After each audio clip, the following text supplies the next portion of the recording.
Assalamualaikum warahmatullahi wabarakatuh. Perkenalkan, saya Laurentius Andrew SPD MM.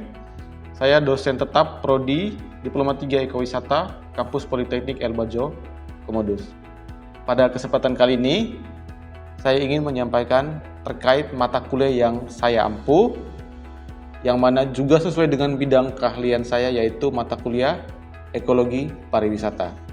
Mata kuliah ini ditujukan kepada mahasiswa program studi Diploma 3 Ekowisata semester 2 dengan kode mata kuliah EKW 320 berbobot 3 SKS yang diselenggarakan oleh Kampus Politeknik Elbajo Komodus dalam 16 kali pertemuan tatap muka dengan rincian 10 kali pertemuan materi, 4 kali pertemuan praktik, dan 2 kali pertemuan masing-masing untuk ujian tengah semester dan juga ujian akhir semester. Mata kuliah ini membahas yang pertama, konsep dan prinsip dasar ekowisata dalam pariwisata. Yang kedua, konservasi keanekaragaman hayati dan keseimbangan ekosistem. Yang ketiga, tujuan dan ruang lingkup konservasi. Yang keempat, metode konservasi in situ dan juga ex situ. Tidak hanya itu, mata kuliah ini juga membahas bagaimana mengidentifikasi dan menganalisis berbagai kawasan konservasi serta permasalahan lingkungan dalam pengembangan pariwisata, serta menerapkan prinsip konservasi dalam pengembangan ekowisata dan pariwisata berkelanjutan. Pada akhir mata kuliah, mahasiswa diberi kemampuan untuk menerapkan prinsip konservasi dan berkelanjutan dalam pengelolaan ekowisata dan pariwisata. Adapun capaian pembelajaran atau CPL dalam mata kuliah ini meliputi yang pertama adalah mahasiswa menguasai konsep teoritis pariwisata berkelanjutan, khususnya ekowisata, pariwisata berbasis masyarakat, dan juga desa wisata secara umum. Untuk CPL yang kedua, mahasiswa menguasai konsep dan prinsip integritas potensi wisata alam, bahari, kebudayaan Manggarai, dan juga industri pariwisata berkelanjutan secara umum. CPL yang ketiga adalah mahasiswa mampu menginkorporasi kebutuhan wisatawan dalam berwisata yang mementingkan keragaman sosial budaya, kebutuhan khusus, dan standar etika pariwisata global, dan nilai tujuan pembangunan berkelanjutan. Sedangkan CPL yang keempat adalah mahasiswa mampu menggunakan pola pikir kritis dalam menghasilkan portofolio potensi destinasi pariwisata berdasarkan analisis faktor-faktor yang penting terkait potensi dan kecenderungan pasar dalam usaha perjalanan wisata. Yang mana dalam RPS ini dan telah divalidasi oleh Ketua Program Studi juga gugus pengendali mutu prodi.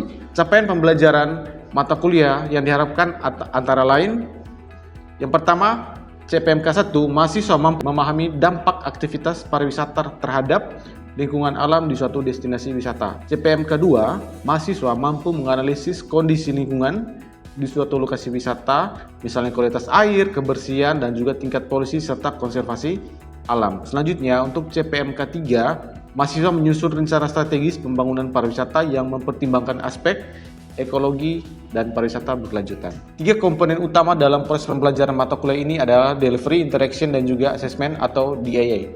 Untuk delivery, saya memberikan materi serta RPS yang dapat diunduh langsung oleh mahasiswa pada sistem e-kampus Politeknik Elbajo Komodus serta presentasi interaktif yang dilakukan antara mahasiswa dan juga dosen secara tatap muka untuk mendukung pemahaman mahasiswa. Materi yang saya sampaikan didukung oleh beberapa media pembelajaran berupa video, foto-foto interaktif, kuis interaktif, dan juga QZ serta Canva sebagai media pendukungnya. Interaction pada mata kuliah ini melibatkan komunikasi dua arah antara dosen dan juga mahasiswa berupa diskusi, tanya jawab, kolaborasi, dan juga refleksi bersama. Serta asesmen ataupun sistem penilaian yang saya lakukan dalam mata kuliah ini mencakup asesmen formatif untuk penilaian proses yang dilakukan melalui kuis, tugas, proyek, individu, dan juga kelompok, serta pemeliharaan sikap, keterampilan, dan juga sesuai dengan RPS tentunya. Selanjutnya, untuk asesmen sumatif untuk penilaian akhir berupa UTS dan juga UAS. Mode pembelajaran yang digunakan dalam mata kuliah ini adalah Problem Based Learning atau PBL dengan menggunakan metode diskusi, studi kasus, dan juga tanya jawab serta presentasi. Referensi yang saya gunakan dalam mata kuliah ini adalah berupa buku referensi, artikel, jurnal bereputasi yang memiliki nilai kebaruan agar mahasiswa mampu mengikuti perkembangan ilmu pengetahuan dan teknologi masa kini. Baik, berikut adalah video presentasi pembelajaran pada mata kuliah Ekologi Pariwisata dengan materi pada pertemuan keempat yaitu konservasi. Mari kita simak.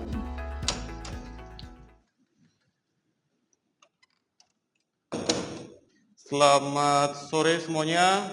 Sore, Pak. Apa kabar hari ini? Baik. Baik, sehat? Ya. Sehat atau baik? Dua-duanya baik, luar biasa. Baik, anak-anak, apakah tadi sudah dipelajari materi hari ini? Sudah ya? Oke.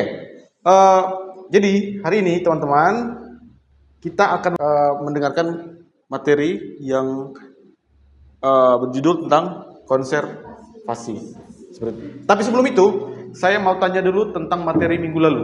Materi minggu lalu kita bahas tentang apa? Ruang lingkup ekologi. Betul. Ruang lingkup ekologi itu ada berapa? Ada 5. Betul. Yang pertama? Ada individu, populasi, komunitas, ekosistem, dan biosfer. Betul sekali. Ada 5 ruang lingkup ekologi. Nah, pada hari ini kita akan menyambungkan perkuliahan kita tentang konservasi. Nah, sebelum saya bahas tentang konservasi, apa menurut teman-teman itu konservasi itu apa sih sebenarnya? Ada yang tahu? Belum? Oke, baik. Nah, tujuan pembelajaran kita adalah untuk mengetahui tadi apa itu konservasi. Tujuan pembelajaran kita adalah yang pertama, pengertian, tujuan, ruang lingkup, dan juga manfaat daripada konservasi. Terus tujuan yang kedua adalah mempelajari metode konservasi mulai dari in situ dan juga ex situ, serta berbagai kawasan konservasi. Selanjutnya, menganalisis perbedaan metode dan kawasan konservasi dalam menjaga keanekaragaman hayati dan keseimbangan ekosistem. Hingga pada akhirnya, tujuan pelajaran kita adalah mengevaluasi bagaimana sih penerapan prinsip konservasi dalam pengembangan pariwisata berkelanjutan. Oke, sebelum kita bahas tentang konservasi, saya mau adik-adik semua untuk menyaksikan satu video tentang apa itu konservasi, seperti apa konservasi dalam bentuk ex situ dan juga in situ. Oke, di sini ada Bapak punya satu video, mohon disimak baik-baik, nanti ada pertanyaan dari Bapak. Oke? Kita bahas yuk tentang konservasi in situ dan ex situ. Catat bagian terpenting dari materi ini ya. Konservasi in situ. Menurut Kementerian Kehutanan tahun 2012, konservasi biosfer, cagar alam, suaka marga satwa, taman nasional, taman ekowisata, dan taman berburu. Indonesia memiliki lebih dari 50 taman nasional, serta ratusan cagar alam dan suaka marga satwa loh. Hebat ya. Taman nasional yang menonjol di Indonesia, diantaranya ada Taman Nasional Lawrence di Papua, ini yang terbesar di Asia Tenggara loh. Lalu ada Taman Nasional Komodo, spesies yang dilindungi adalah komodo. Dan Taman Ujung Kulon, spesies yang dilindungi adalah badak jambu. Kamu udah pernah lihat belum hewan-hewan ini? Jadi ya, konservasi in situ dan ex situ. Terima kasih ya, semoga bermanfaat. Sampai ketemu di materi selanjutnya. Baik adik-adik, itu tadi sedikit video pembelajaran interaktif tentang konservasi yang ada di Indonesia. Tadi ada berapa jenis konservasi? Ada 2, yaitu yang pertama in situ dan ex situ. Kalau in situ, pemeliharaan habitat, betul, di kawasan aslinya. Sedangkan kalau ex situ, di luar habitat aslinya, betul. Kita lihat untuk penjelasan tentang konservasi sebelum ke konservasi ex situ. Konservasi berasal dari kata conservation. Ini berdasarkan Theodore Roosevelt tahun 1902 yang mengatakan bahwa konservasi itu memiliki pengertian mengenai upaya pemeliharaan apa yang kita punya dengan bijaksana. Apa yang kita punya kita pelihara dengan bijaksana. Nah, setelah itu barulah tahun 1980 USCN itu atau International Union for Conservation of Nature. Jadi mereka adalah sebuah wadah untuk menjaga atau mengkonservasi seluruh wilayah konservasi yang ada di seluruh dunia. Mereka mengatakan konservasi itu sebenarnya adalah upaya atau langkah dan juga metode pengelolaan dan penggunaan biosfer secara bijaksana agar memperoleh keuntungan secara lestari untuk generasi sekarang dengan tetap memelihara potensi untuk memenuhi kebutuhan aspirasi dan juga alam di masa yang akan datang. Jadi sistem konservasi ini itu dia menjamin bahwa apa yang dilakukan sekarang itu guna menjaga ekosistem dan juga alam yang akan datang. Yang kita lakukan hari ini supaya anak dan cucu kita bisa merasakannya di masa depan seperti itu. Nah, itulah gunanya conservation atau konservasi. Lanjut, tujuan konservasi untuk apa? Tujuan konservasi, ada yang tahu? Untuk jaga dan melindungi apa? Melindungi apa? Siapa? Satwa liar. Ada lagi? Segala ekosistem. Ada lagi? Tumbuhan. Boleh. Semuanya benar. Betul.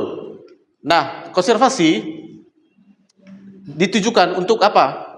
Untuk memelihara proses ekologi penting dan sistem pendukung kehidupan. Proses ekologi itu maksudnya seperti apa? Kita sekarang berada dalam suatu ekosistem. Ada manusia, ada tumbuhan, ada binatang, ada mikroorganisme. Nah, proses ini yang kita harus jaga dengan baik. Nah, itu tujuannya. Misalkan kalau tumbuhan terlalu banyak tanpa adanya manusia, berarti tidak bisa berkembang, bisa berkembang biak, tapi tidak secara maksimal.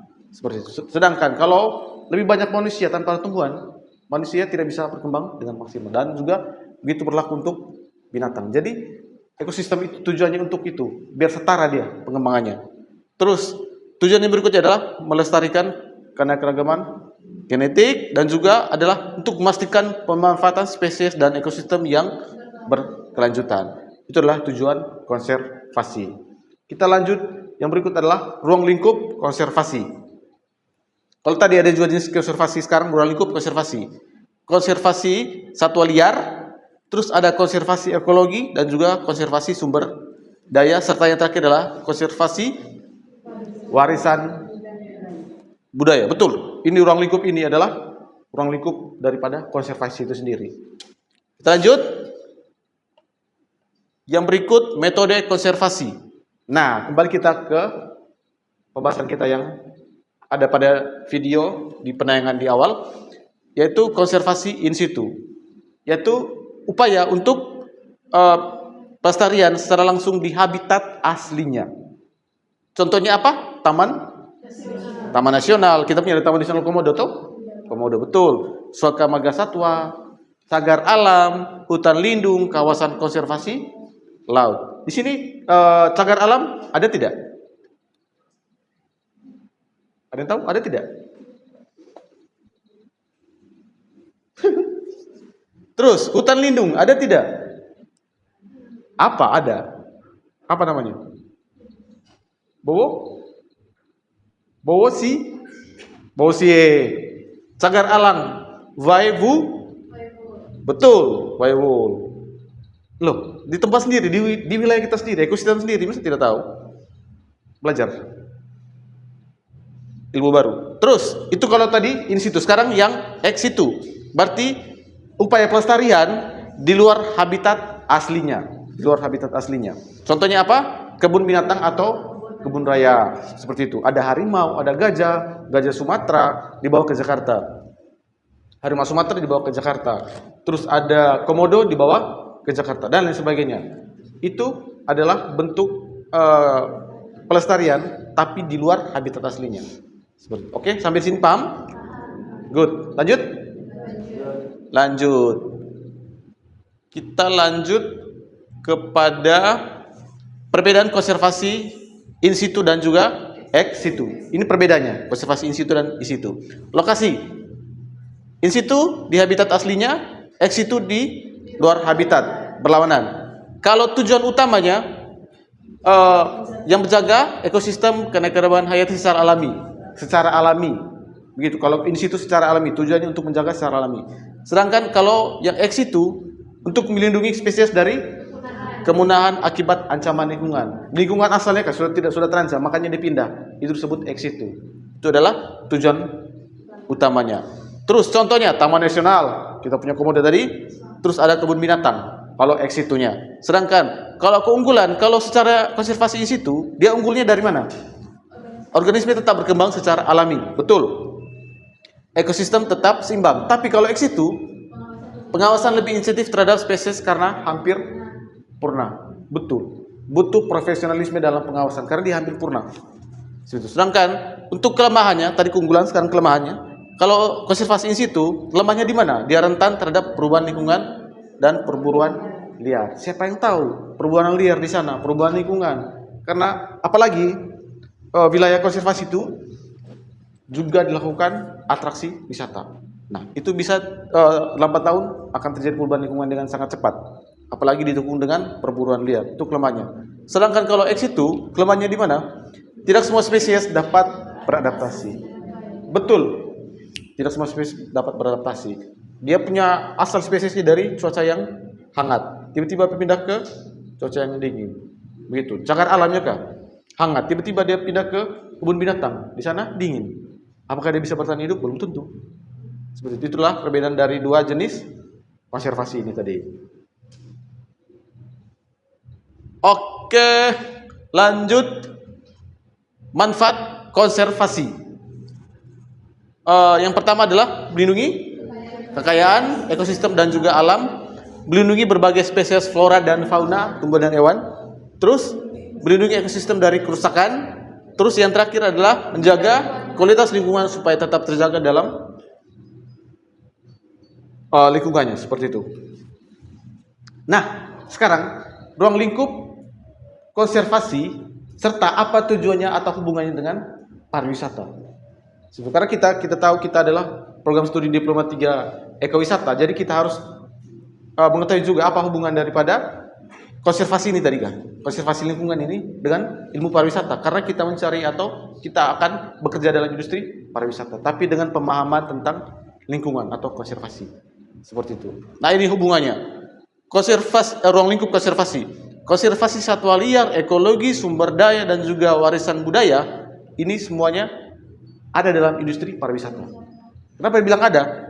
Pariwisata ada satwa liar di dalamnya, contoh komodo. Terus dalam pariwisata ada ekologi di dalamnya, ada ekosistem, ada tumbuhan, ada hewan, ada manusia, ada lingkungan hidup, dan lain sebagainya. Terus dalam pariwisata juga punya sumber daya alam, sumber daya manusia. Dalam pariwisata juga punya warisan budaya. Jadi dia ada satu kesatuan. Seperti itu. Oke, paham? Nah, terus pariwisata dan konservasi. Ini kita masuk ke dalam pembahasan lebih intens lagi, pariwisata dan konservasi. Nah, pariwisata konservasi ini dia menempatkan alam manusia sebagai suatu kesatuan. Alam dan manusia itu sebagai satuan. Alam di mana di sana ada keunikan dan juga manusia di sana dia yang mengelola seluruh keunikan itu dijadikan suatu atraksi. Atraksi itu ditampilkan kepada siapa? Kepada manusia lainnya. Terus tujuannya bukan hanya menghadirkan pengalaman wisata, bukan hanya untuk menghadirkan pengalaman wisata. Bukan saya ke situ kah? Saya ke Taman Nasional. Bagus sekali jalan-jalan ke sana melihat komodo dan lain sebagainya. Bukan itu tujuannya. No. Tapi pengalaman wisata juga menjaga ekosistem satwa liar serta budaya lokal agar tetap lestari. Kenapa? Kemarin ada sempat peraturan dilarang wisatawan masuk lebih daripada 1.000 kotak ke Taman Nasional Komodo. Kenapa? Untuk menjaga? Betul, menjaga ekosistem. Good. Menjaga ekosistem. Karena itu tadi, bukan hanya semata-mata sebagai suatu pengalaman wisata, bukan. Tapi itu tadi, untuk menjaga ekosistem di sana. Karena di sana bukan cuma ada komodo, tumbuhan juga ada di sana. Karena tumbuhan yang ada di Labuan Bajo beda dengan Taman Nasional. Gitu. Itu namanya ekologis. Terus, melalui pariwisata konservasi, aktivitas wisata dilakukan dengan batas yang jelas. Kalau kita melakukan pariwisata tanpa ada konservasi, tidak ada batasan di sana. Masuk, keluar, masuk. Seperti apa yang dibuat, apa yang didapat, pengalaman apa yang dia dapat pada saat dia pergi, sama dengan apa yang dapat dia pulang. Cuma dapat, oh bagus, take foto selesai. Itu kan yang terjadi sekarang. Tanpa ada pariwisata konservasi, apakah itu semua akan bertahan lama? Jawabannya tidak, belum tentu. Belum tentu semua manusia yang ada di dunia ini punya pemikiran sama tentang konservasi atau pariwisata konservasi. Nah, sehingga melalui pariwisata konservasi ini punya batas yang jelas, yang mana menghormati daya dukung lingkungan serta melibatkan masyarakat setempat sebagai penjaga sekaligus penerima manfaat. Bukan hanya orang tertentu saja yang dapat manfaat, bukan hanya mereka yang di agent saja yang dapat keuntungan, tapi masyarakat setempat juga harus dapat keuntungan, baik materi dan juga pengetahuan dan juga ini tadi keberlanjutan lingkungan. Sampai sini paham? Itulah hubungan antara pariwisata dan juga konservasi lingkungan. Oke. Nah, sekarang kita lanjut kepada studi kasus. Ini dia studi kasusnya. Teman-teman, saya mau teman-teman melihat, menganalisis tentang konservasi dan pariwisata di Manggarai Barat. Dan kita berada di wisata super prioritas Manggarai Barat, yang mana nanti kita bekerja di dalam industri pariwisata seperti itu. Nah, kita lihat dulu apa sih studi kasus konservasi yang ada di Manggarai Barat ini, seperti apa sih? Terus yang pertama adalah studi kasusnya adalah Manggarai Barat memiliki potensi alam dan budaya yang sangat besar. Taman Nasional Komodo, ya ada. Wisata bahari, banyak. Pulau-pulau kecil, banyak. Air terjun, banyak. Semuanya ada di Manggarai Barat. Nah, pariwisata ini, yang ada di Manggarai Barat ini, semua keuntungan ini memberikan peluang ekonomi. Ya toh, mendapatkan pendapatan buat masyarakat. Ya toh. Terus, peningkatkan kesejahteraan masyarakat. Pendapatan daerah kan semakin banyak toh, pajak sana sini. Yang untung siapa? Daerah. Seperti itu. Nah, tapi dengan perkembangan ini, dengan pariwisata ini, ada beberapa tantangan. Yang pertama, sampah. Pasti toh? Mulai dari hotel, rumah tangga, destinasi wisata, jalan dan lain sebagainya. Terus over tourism, jadi wisatawan yang terlalu berlebihan. Makanya dibuatkan kuota 1.000 kunjungan dalam satu hari untuk Taman Nasional Komodo. Over tourism. Kalau tidak ada seperti itu, apa yang terjadi? Kering, betul, kerusakan wisata, kerusakan lingkungan, atau yang kita bisa sebut dengan carrying capacity. Terus, nah, kerusakan terumbu karang. Karena apa? Lihat, satu kali jalan di kapal yang ada di Labuan Bajo, misalkan 500 kapal dalam satu hari. Berapa jangkar yang dikeluarkan? Berapa terumbu karang yang rusak akibat tersangkutnya jangkar? Bayangkan. Oke? Terus, itu sudah kasusnya. Terus, tertekan terhadap habitat satwa. Dan juga pembangunan yang berpotensi mengganggu ekosistem. Jadi, dengan masifnya kita aktivitas, Kak. Wisata bukan hanya kita yang hidup ini, tapi juga binatang. Ada kelelawar di sana, ada rusa, ada komodo, ada kerbau, rusa dan lain sebagainya. Mereka merasa tertekan. Bukannya kita tinggal di banyak orang, kita merasa sumpah toh. Nah, begitupun juga binatang. Seperti itu. Nah, oleh karena itu teman-teman, pengembangan pariwisata itu harus seimbang antara konservasi lingkungan, manfaat ekonomi uangnya, pelestarian budaya masyarakatnya, dan juga keterlibatan orang yang ada di lokasi itu atau masyarakat lokalnya. Seperti itu. Itu adalah studi kasusnya. Sehingga apa? Teman-teman di sini akan mendapatkan tugas individu, tugas mandiri, yang mana tugas ini akan dikumpulkan minggu depan. Betul, minggu depan. H-1 minggu depan. Tugasnya apa? Ini masing-masing setiap orang. Itu dia analisis, dia evaluasi tadi dari kasus yang tadi kah? Kasus yang tadi itu dia evaluasi bagaimana potensinya, apa dampaknya, bagaimana konfliknya, seperti apa strategi yang teman-teman munculkan. Karena apa? Kalian akan bekerja dalam industri pariwisata. Kalian harus berpikir kritis tentang studi kasus tersebut. Oke? Bisa? Nanti pengumpulan tugas melalui e-kampus. Oke? Kita lanjut. Mudah kan? Mudah, nice. Luar biasa. Sudah, ini sama seperti tadi tugas kelompok. Ini nanti sebentar saya akan kirim filenya. Tugas kelompok ini suruhannya, ini pembagian kelompoknya. Terus isi presentasi. Nah, isi presentasi nanti minggu depan pada saat teman-teman masuk, isi presentasi harus identifikasi masalah, analisis berdasarkan studi kasus, dampak yang ditimbulkan, solusi, baru kesimpulan dan juga rekomendasi. Untuk apa sih sebenarnya tugas ini? Untuk apa? Tugas ini dikhususkan untuk teman-teman agar teman-teman punya daya dukung dan juga peduli terhadap pariwisata yang ada di Labuan Bajo atau Kabupaten Manggarai Barat. Seperti itu. Jadi kita punya konsep konservasi yang ada di sana. Oke? Paham? Bisa? Saya tunggu minggu depan H-1. Oke?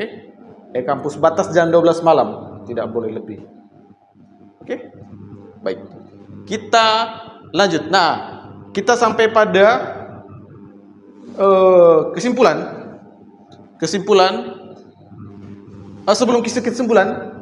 Sebelum saya memberikan kesimpulan, saya mau bermain dulu dengan teman-teman. Bermain dalam bentuk apa? Kuis. Aku suka kuis. Siapa yang suka kuis? Siapa yang suka kuis? Semuanya suka? Suka kuis. Oke. Di sini akan ada beberapa pertanyaan. Saya mau teman-teman scan dulu barcode yang ada di dalam sini untuk menjawab kuis. Siapa yang akan mendapat juara 1? Siapa yang mendapat poin 1 atau juara 1 akan diberikan hadiah oleh Bapak. Oke, silakan. Yuk. Silakan di-scan barcode-nya, adik-adik. Oke, kita mulai. Sudah ada 2 orang. Oke, sudah ada 3 orang yang menjawab.